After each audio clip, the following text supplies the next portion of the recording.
Et rebonjour tout le monde, nous voici pour cette deuxième partie de FAQ que j'ai divisée en deux parties histoire que ce soit plus digeste parce que c'est quand même relativement long et j'ai voulu garder pas mal de questions. Donc on va tout de suite attaquer cette deuxième partie avec première question. Pourquoi tu m'as fait de la pub? Alors mon cher Gabriel, je vais te dire honnêtement parce que en fait tes 3 likes Facebook et tes 6 abonnés YouTube me font énormément de peine. En tant qu'ami j'ai envie de t'aider à progresser. Peut-être que grâce à mon aide tu auras 5 likes sur Facebook et 8 abonnés YouTube et ça me ferait énormément plaisir que tu augmentes autant sur internet. Donc voilà, c'est pour ça que je t'ai fait un petit coup de pub et j'espère que ça te fait énormément plaisir. Plus sérieusement, comptes-tu faire des vidéos autres que du cosplay à l'avenir? Alors, moi je ne sais pas. Je dis pas que je dirais non, j'irai pas chercher autre chose que du cosplay. Maintenant, si par exemple on me proposait demain de se dire est-ce que ça t'intéresserait de filmer une vidéo parcours, pourquoi pas, je pourrais accepter. Mais j'irai pas moi-même dire hey les gens, j'aimerais bien faire autre chose que du cosplay. Moi le cosplay ça me satisfait amplement pour le moment. J'ai toujours cette passion. Si un jour elle s'arrête, eh ben je chercherai probablement autre chose à faire. Mais en attendant, ouais, c'est vraiment les vidéos que j'aime faire. Donc peut-être que je ne ferai que ça. Mais si un autre projet m'arrive, eh ben peut-être que je l'accepterai selon le thème, selon ce qu'il faut faire, etc. Comment as-tu connu le cosplay et à quel âge? Je l'ai connu en 2008 à mes 21 ans, c'était pour Japan Expo de la même année, donc 2008. J'ai découvert le cosplay parce que je cherchais justement des vidéos de la Japan Expo. Vu que je savais que j'allais aller à cette convention, j'ai voulu vraiment me mettre un petit peu, on va dire, dans l'ambiance avant d'y aller. Donc c'était vers avril, mai, juin, tout ça. Pour me dire, hey, je vais y aller, enfin Japan Expo, putain, je vais y aller. Et du coup, il fallait que je m'ambiance un petit peu et je mettais des vidéos sur YouTube.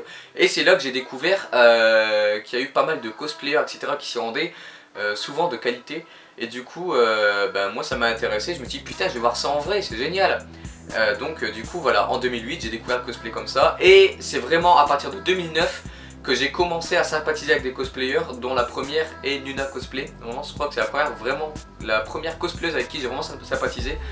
Et c'est là vraiment que je suis rentré dans le milieu du cosplay, puisque je me faisais des amis cosplayers. Et du coup ça s'est enchaîné, j'ai rencontré des amis de Nuna, j'ai rencontré, voilà, que j'ai ajouté, tout ça, on a commencé à parler, j'ai commencé à avoir un cercle d'amis de cosplayers.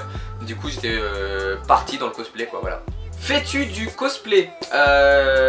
Alors, j'en ai fait, mais j'en ai mal fait en fait. Parce que, en fait, déjà, faut savoir que je n'ai jamais cousu de ma vie. Donc, le cosplay que je faisais, c'était juste du porté.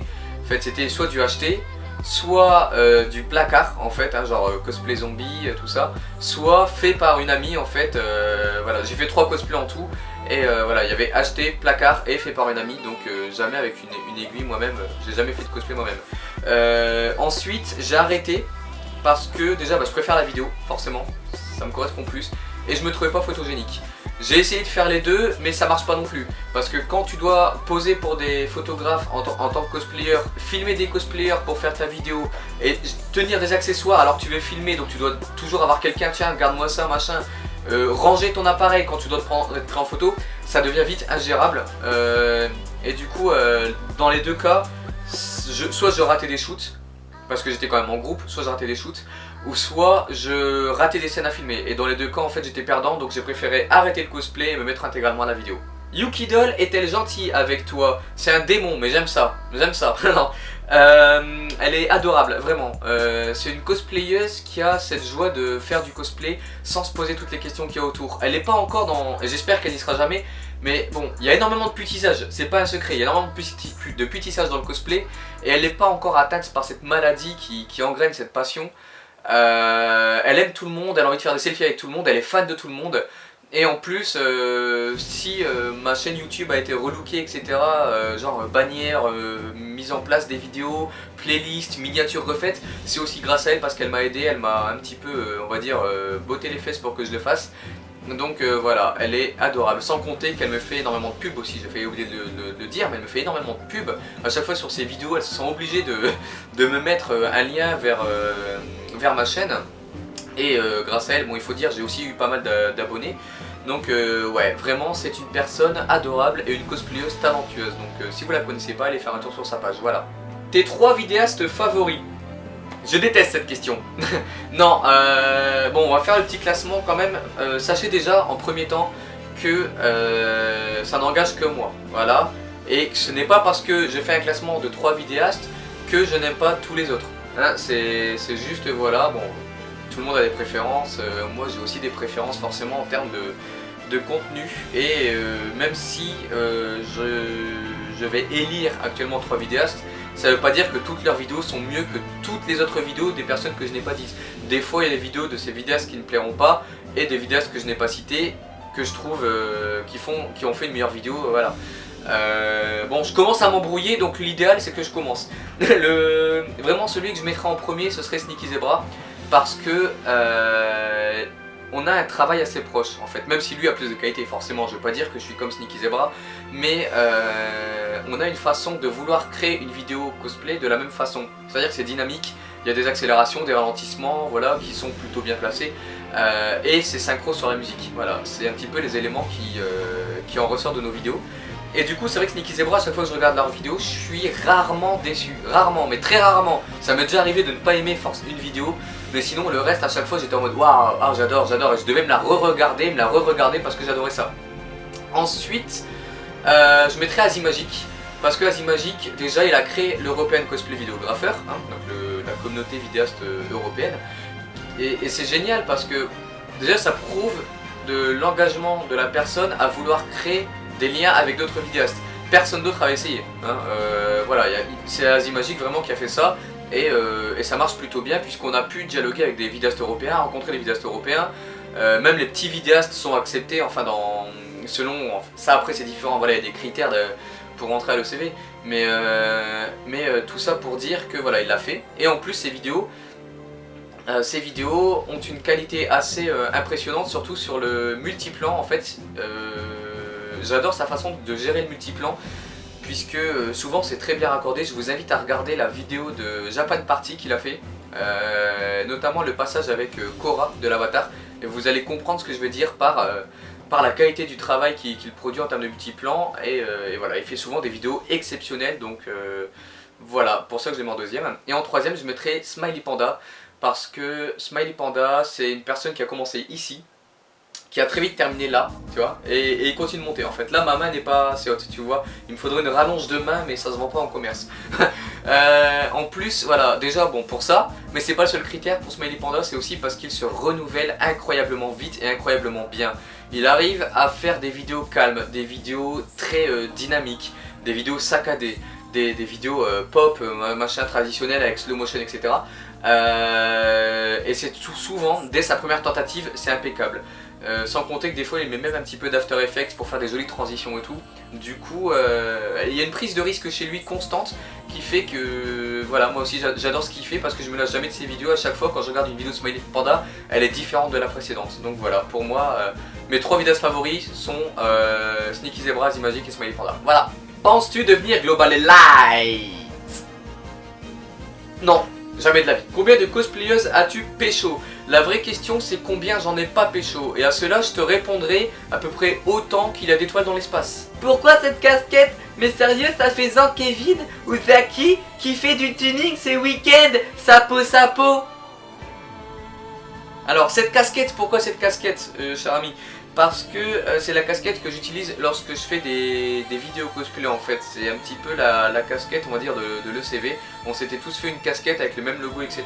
pour voilà, se faire une petite tenue vidéaste on va dire, hein, voilà, un petit logo. C'était sympa.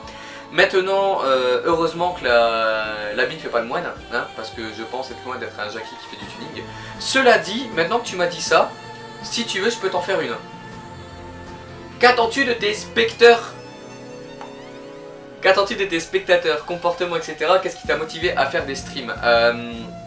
Ce que j'attends de mes spectateurs, c'est qu'ils me donnent beaucoup d'argent, tout simplement, tout le temps, de l'argent. Je veux des cartes bancaires, je veux des numéros de cartes bancaires, des comptes Paypal, et je veux des dons, beaucoup de dons, toujours, tout le temps, à 3 chiffres minimum. Voilà, c'est ce que j'attends. Non, allez, plus sérieusement, ce que j'attends de mes spectateurs, c'est que ils soient actifs en fait, tout simplement. J'aime pas trop que par exemple ils viennent sur mes streams ou même sur ma page Facebook etc. Et par exemple ils voient ce que je fais et il n'y a pas de commentaires, il n'y a pas de like, il n'y a pas de partage, il n'y a pas de de messages, y a rien, tu vois, c'est vide en fait, c'est comme s'ils n'avaient pas aimé. Tu vois, moi ça me force. Quand tu produis quelque chose et que tu le montres aux gens, que ce soit du stream ou des vidéos cosplay dans mon cas, t'aimes bien avoir des retours.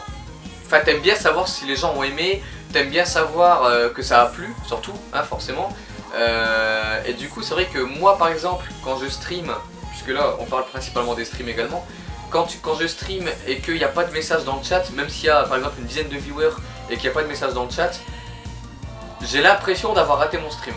Vraiment. Même si derrière il y a eu des follow, même si derrière il y a eu un mec qui a lâché 10 balles de don, tu vois, j'aurais l'impression d'avoir raté mon stream parce que je me dis, s'ils n'ont pas aimé le stream, s'ils n'ont pas commenté, enfin partagé, parlé avec moi sur le chat, c'est qu'ils se sont peut-être un peu fait chier, je sais pas.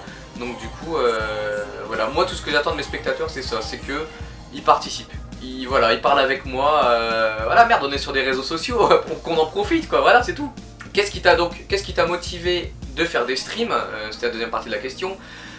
À la base, j'avais envie de faire des streams depuis 2012. J'avais commencé avec la bêta fermée de Guild Wars, puisqu'on avait le droit de la streamer, donc j'en ai fait pour encore une fois partager la bêta avec des gens, pour partager mon ressenti et leur donner un petit peu les news en direct à ces gens. Donc pareil, ces premiers soirs on était une vingtaine pour l'ouverture, donc c'était plutôt cool, ça parlait pas mal, moi j'étais content. Et ensuite, bon, mon PC n'était pas assez récent, en fait, la carte graphique n'était pas mise à jour, tout ça, pour faire du vrai streaming. Et à vrai dire, je ne connaissais même pas ce qu'était le vrai streaming. À l'époque, c'était sur Own 3D, je crois, les streams. Maintenant, le site a fermé, donc voilà. Et puis il y a eu Twitch. Il y a eu l'époque où j'ai rencontré Bibix, où j'ai découvert Bibix en live. Voilà, donc j'ai été curieux, j'ai été voir ce qu'il faisait, puisque bon, je le connaissais déjà du YouTube. Mais du coup je me dis tiens, Bibix en live, qu'est-ce que ça peut donner? C'est la première fois que j'allais voir vraiment un stream. Et c'est vrai que par la suite, quand il a démarré Daisy, qu'il a commencé à faire de la mise en place de voilà, d'images, en fait il mettait des fonds d'écran, des machins, des scènes, tout ça. Je me suis dit c'est vrai qu'il y a un côté show qu'on peut exploiter, que c'est intéressant. Et du coup je me suis un petit peu inspiré de ce qu'il faisait pour démarrer les miens et du coup vraiment me mettre à streamer. Donc voilà, si je stream aujourd'hui, je peux facilement dire que c'est grâce à Bibix principalement. Donc voilà, merci poto. La casquette c'est pour cacher quoi? Mieux vaut pas que tu le saches mec. Ne touche jamais à ma casquette. Si la boîte de Pandore, tu sais ou quoi? Est-ce que tu sais ce que c'est? Voilà, si tu enlèves ça, on sait pas ce qui peut se passer. Touche pas, jamais, jamais. Comment fais-tu pour faire des streams avec quoi comme logiciel? Alors comment je stream en fait? Je suis comme ça, j'ai ma souris, mon clavier, et je fais bonjour c'est Psychatomique, on se retrouve pour un stream. Voilà. Après il te faut une caméra, tu vois, t'es pas obligé, mais il te faut une caméra, 2 écrans, pour mettre le chat et tout, c'est plus pratique, t'es pas obligé non plus, mais c'est plus pratique. Et après voilà, tu fais ce que tu veux. Si t'as envie de faire du power gaming, tu fais du power gaming, si t'as envie de faire du speedrun, tu fais du speedrun, si t'as envie de dire de la merde et de juste chatter avec les gens et de jouer à des jeux complètement débiles, tu fais ça, tu fais ce que tu veux, hein, t'es pas obligé d'avoir un code précis pour faire un stream. Et ce que j'utilise comme logiciel, c'est donc XSplit, la version Broadcaster, donc pas Gamecaster, Broadcaster, en logiciel payant, donc qui est à 15 € tous les 3 mois, et qui fait largement son taf, voilà, qui est simple d'utilisation par rapport à OBS. OBS est gratuit, mais voilà, j'ai préféré payer, avoir un truc simple d'utilisation qui marche bien. Et dans sa version payante on a vachement d'avantages comme le 60 fps, plus de scènes, etc. Donc voilà, je dis bon, 15 € tous les 3 mois, ça va quoi, c'est pas non plus du vol. Penses-tu que Samus Cosplay TL Prod est un connard? C'est le pire connard possible. En plus ses cosplays sont dégueulasses. Le mec en plus il se travestit en nana. Il a fait Samus. Ah, la fille quoi, excuse-moi. Et ces vidéos sont ignobles. Ces vidéos c'est pas des vidéos, merde. Non sérieusement. Il est vidéaste au fait? Vas-tu en convention belge, rétro MIA, Facts, etc. Je fais uniquement la Made in Asia en Belgique. Je faisais Japan Expo Belgium, mais bon voilà, la convention a fermé et en plus c'était devenu un petit peu de la merde. Donc c'est une bonne chose qu'ils ont fermé. Voilà, il n'y a que la Made in Asia parce que les autres sont un petit peu petites en fait. Et c'est quand même cher d'aller par exemple jusqu'à Bruxelles. Il y a quand même beaucoup de trains à prendre. Bon voilà, surtout quand je suis hébergé dans une ville autre que Bruxelles, je dois reprendre des trains, c'est encore des frais supplémentaires. Ne serait-ce que pour Made in Asia, là j'ai quand même claqué pas mal d'argent. Donc voilà, Made in Asia sera probablement la seule convention belge que je ferai pendant pas mal de temps. Donc voilà, c'est à peu près tout ce qu'il y avait à dire sur les conventions belges. Mais en tout cas, Made in Asia est une très bonne convention. sachez-le. En convention, voire même avant, si on aimerait passer dans votre vidéo, on pourrait. Smiley triste. Ou est-ce que c'est vous qui choisissez? Les deux en fait. Tu peux demander, je peux demander. Tu peux dire oui ou non, je peux dire oui ou non. Après il y a les raisons, voilà. T'as le droit d'être fatigué, j'ai peut-être déjà pris quelqu'un similaire. T'as le droit de ne pas vouloir tout simplement parce que tu préfères les photos et pas les vidéos. J'ai un montage prévu de telle façon à ce que je ne peux pas prendre une princesse Disney parce que c'est de l'électro dubstep et que ça va être trop violent pour mettre Pocahontas qui tourne sur elle-même, tu vois, voilà. Donc vous pouvez demander, on peut demander, tout le monde peut demander, c'est génial, on s'enjaille, super. Par hasard, aurais-tu des conseils à donner pour faire des cosplays, musique vidéo, matériel, logiciel, etc. Et aussi si par le plus grand des hasards tu en aurais à donner pour ceux qui posent XD. Alors pour faire des cosplays, musique vidéo, alors déjà en termes de matériel, investissez dans un réflexe. Même si c'est un peu d'argent, si vous aimez vraiment faire des vidéos, ça sera rentabilisé. En plus vous pourrez faire des photos du coup aussi. Moi je vous conseille déjà le 600D parce qu'il a un bon rapport qui a été pris à l'heure où je fais cette vidéo, bien sûr. Hein, si vous regardez là 3 ans après, il y aura d'autres modèles qui seront mieux, hein, forcément. Donc 600D, prenez aussi un stabilisateur. Voilà, un stabilisateur. Moi c'est une Flycam 3000. Donc prenez ça parce que il y a une différence hein, entre tremblé et fluide, forcément. Ensuite, en logiciel, utilisez principalement... moi je vous conseille Sony Vegas Pro ou Adobe Premiere Pro, voilà, c'est l'un ou deux, parce que ils ont des options qui permettent vraiment d'être un peu plus créatif. Voilà, n'allez pas sur Windows Movie Maker par exemple, hein, le truc il a une seule piste vidéo, ne serait-ce que pour faire un truc vous allez galérer, c'est impossible, donc en plus il n'est pas instinctif, donc voilà, c'est à peu près ce que je vous conseille en termes de matériel logiciel. Ensuite, pour vraiment faire le montage, comme je l'ai expliqué plus tôt, sachez ce que vous voulez faire à l'avance. Connaissez la musique que vous voulez faire et filmez des plans en conséquence, tout simplement. Et une fois chez vous, réécoutez la musique s'il faut pour essayer d'être synchro. Voilà, gérez bien vos accélérations d'image, les ralentissements d'image, histoire qu'on n'ait pas un ralentissement du sol pendant que vous montez l'objectif, ça sert à rien. Voilà, donc gérez bien un petit peu le tempo de la vidéo, de façon à ce que ce soit toujours dans le tempo de la musique justement. Et que sur une scène par exemple où vous avez filmé le sol pour aller sur le cosplayer, aller dans son dos et revenir sur son visage, que vous n'ayez pas une accélération sur le visage et un ralentissement sur le dos et le sol, voilà. Il faut être logique dans ce que vous montrez une fois que vous faites le montage, voilà, c'est à peu près les conseils que j'ai donnés. Les conseils que j'ai donnés pour ceux qui posent, n'hésitez pas à communiquer. Si jamais vous n'avez pas compris un truc, demandez. Si vous avez une question à poser, demandez. On mange pas. Voilà, si vous savez pas si vous devez regarder l'objectif ou regarder ailleurs qu'on vous l'a pas dit, demandez. Si vous voulez un top pour savoir à quel moment il faut retourner viser vers l'objectif, demandez. Si même, dites à quel endroit je vise. Est-ce que je dois viser directement là-bas? Voilà, est-ce que tu seras là ou est-ce que tu seras plus à côté de mon autre épaule ou quoi? Voilà, demandez, posez vos questions s'il faut. Soyez pas timide et voilà, ça évitera de perdre son temps et de rater des prises au pire. Voilà. Après si vous êtes confiant, il n'y a pas de souci aussi, hein, voilà, mais n'hésitez pas à demander, soyez pas intimidés surtout. Voilà. Aimerais-tu de faire de la vidéo montage ton métier? Est-ce que tu as une autre passion? Alors j'ai une autre passion qui est le streaming, forcément, puisqu'on en parle beaucoup dans cette vidéo également. Après, en faire mon métier, ça dépend. Si c'est à mon compte, si c'est par exemple, on te rémunère par exemple à faire des vidéos cosplay quand il y a une convention, voilà, pour un site intéressant, j'accepterai. Tant que c'est pas genre ouais tu fais comme ça, comme ça, comme ça, voilà, et tu me rends tel contenu. Et là il n'y a pas de convention, mais tu vas quand même me faire un montage avec only des boobs, parce que c'est vendeur les boobs, voilà, ça je voudrais pas. Maintenant pareil, en parlant d'autres passions, les streaming, si un jour par exemple je pouvais en vivre, c'est pas non plus mon objectif premier, mais si les conditions font que du jour au lendemain j'ai une communauté qui se forme, je deviens partenaire Twitch et j'ai assez de revenus pour en vivre, ça ferait forcément plaisir.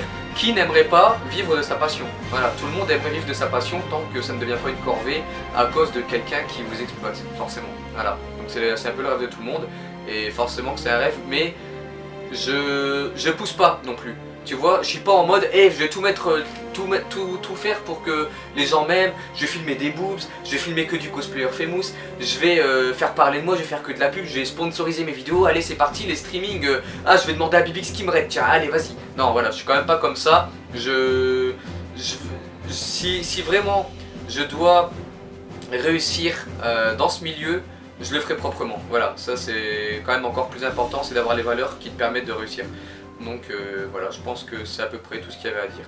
Et voilà, c'est terminé, j'espère que vous avez aimé cette petite FAQ, enfin ces 2 parties de FAQ. On se retrouve très vite pour de nouvelles vidéos de toute façon. J'espère que vous avez pu avoir les réponses que vous attendiez, j'espère que ça ne vous aura pas paru trop long.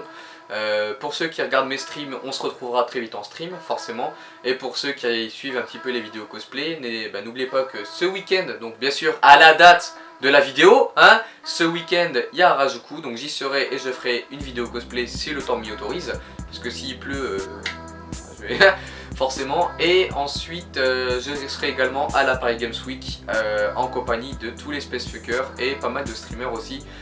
Mais probablement pas pour faire une vidéo, là je serai juste un petit peu pour voir du monde, donc profitez-en également. Voilà, merci tout le monde d'avoir regardé cette vidéo et à bientôt, ciao.